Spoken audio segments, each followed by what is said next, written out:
Let's look at some basic arithmetic in Python.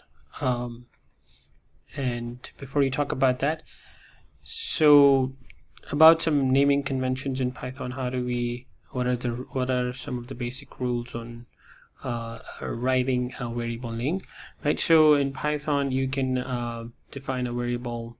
Let's just use the console. So you can say a equals 10, right? Now this is a variable you've defined. But if you say 3a equals 10, Python is not going to allow that. It's a syntax error, right?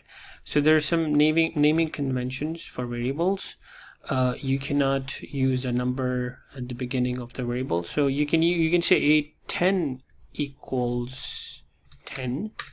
That's fine, but you cannot use that number at the beginning. Right? Similarly, you cannot use a dollar sign. Dollar signs are not allowed. Python likes underscores, so you can use underscore at the beginning. You can it's underscore a equals 5. That's fine. So that's going to be a variable that you can check the value of, and you can also use underscore in between. Right? The variable, a underscore 20 underscore 10 is allowed. Okay, so just be careful with your variable name conventions. So let's look at numbers. So now Python uses different number types. So integers, right? So integers are just numbers without decimal places. And if you have, if you're using numbers with decimal places, these are real numbers. They're called floats in Python. And any negative integer is also an integer, and so is a float, right? Negative float is also going to be a float. So that's a trivial point. Now, if you want to multiply, right? So let's say you want to multiply two numbers, right? That these are the mathematical notations. How would you do that in Python? So Python uses the asterisk, right, or the star. So this is a multiplied by b, and this is a to the power r, right? So this is the rth power. Some people doesn't like this in Python. It uses two asterisks or two stars for the power. Most of the languages use a caret symbol, but Python doesn't do that. Okay, some basic printing, right? You can try this in the console while I'm explaining, right? If you want to just print numbers 3 plus 2, 3 minus 2, 3 times 2, right? And the division, this is 8 to the power 2, so that's 64. And this is 2 multiplied by 3 plus 4. Very simple program. You want to, let's say, convert speed into distance, right? You might have done in your basic physics or basic science class, right? So you have a speed of 50 and time of 14 in appropriate units. So distance is speed multiplied by time. So you can do that. You can just multiply the two and define that as a variable distance, and just print it out. So you get an answer of 700. Okay, so let's look at some of the basic arithmetic functions. So let's say you have two numbers a, b, s. If you want the absolute value of a number, right? So this is 1 minus 4 multiplied by 3, so 1 minus 12.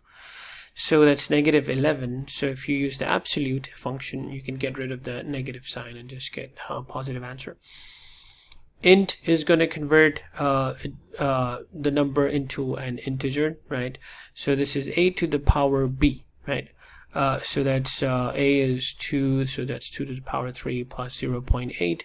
So that gives you 8.8. So what the int function is going to do is just going to get rid of anything that's the decimal place and every digit after the decimal place. Okay, so you get the answer 8.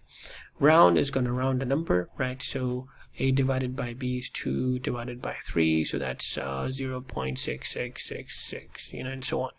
So if you want to round it to the third decimal place, third digit after the decimal place, you can use a comma 3, and that is going to round it to the appropriate digit. Now so Python allows for abbreviation in assignments, right? So when you are assigning numbers. So let's say you have a loop and you're updating a number, and you would have seen like an assignment. It's very common in programs, right, that you write z equals z plus 1 or x equals x plus 1. There's a repetition, right? Python has an abbreviation. These are called augmented assignments for not only addition, for other operations also. So num plus equals 1 is the same as num I'm just going to write n equals n plus 1, right? Similarly, this is the same as n equals n minus 1. Okay, let's just do n2, right? Okay, so this is the same as num3 n3 equals n3 divided by 2. So it's just that repetition that Python uses an abbreviation for. Similarly for other arithmetic operations that we have talked about. And so you don't have to really, so this is also going to work, right? But you know, for an abbreviated code is sometimes a better code, not always, but you know, in a lot of cases it's a better code. So this is very common, and you'll see this a lot in the programs that we'll write. So about division, right? So this is an important thing, remainder, right? And the quotient, right? So when you divide, this is you might have seen this in basic math classes, that if you divide two numbers, so this is 14 divided by 3.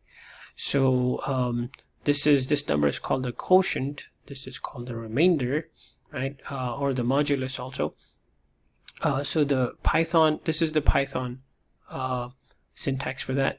So it uses 2 forward slashes for the quotient and the person sign for the remainder.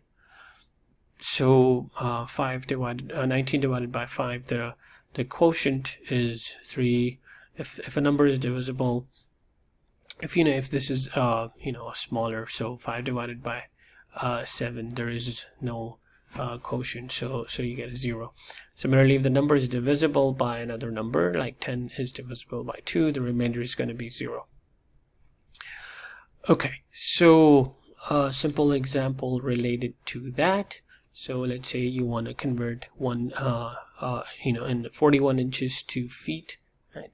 So 1 inch is 1/12 for feet, right?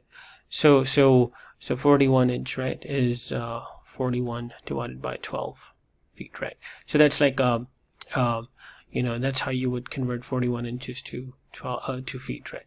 So the feet over here is just going to be the quotient, right? So you have this, right? So this is 41, this is 12, right? So you're going to do 12 times 3, 36, and then the remainder is 5, right? So the remainder is going to be the inches that you have, and then the quotient is the feet. So this is the feet, right? This is the quotient, and I'm sorry, this is the remainder, which is the inches, right? So 3 feet 5 inches, right? And again, in Python, it's going to be 2 forward slashes, and this is going to be the person sign, which we have over here, these two. Okay, and then you print out your values. Okay, go ahead. The worksheet is posted for today's class. Go ahead and download it, and just write a script and solve each question in Thorny or any IDE that you're using.